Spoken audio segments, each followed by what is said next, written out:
Пријател биди му, ама вќе се не посегај му. Чита Александар Станојков. Едно момче имало многу пријатели, арно ама сите му биле чаша доста. Абре, синко, му велел татко му, овие пријатели не ти се верни, овие ти се чаша доста, ти држ моите пријатели.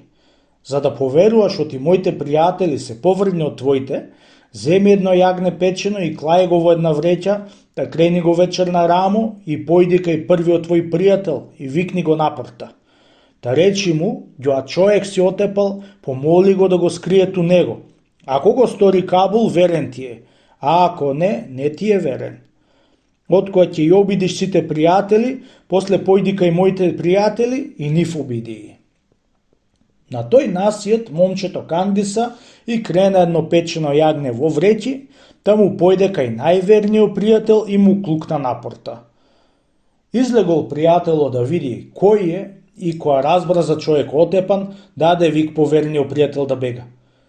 Бегај, бегај од тука, ти не чум ни пријателството, ни па тебе те сакам од сега за пријател. Ти тепаш луѓе, јас па да ти ги кријам, дури е брго. Истај се од мојава порта, да не викнам и да дојди кулуку. При се што му се моли многу момчето со затресен глас ѓоа као да плачи, не би кабул да го прибери. Така му направија и сите пријатели и тогај се увери на збороите од татка си оти неговите пријатели биле чаша доста. Со прво одење приеден од пријателите од татка му и му клукна напорта.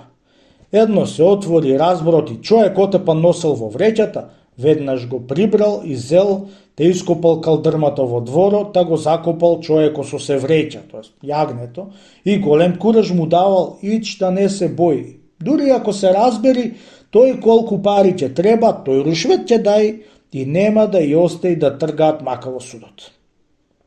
Која виде и чу верноста од татка си пријатело, на големо чудо станал и од тој ден веќе се арнисал од своите лажливи пријатели и се вати најверен пријател со таткоите си пријатели и бараше таквие да вати за себе.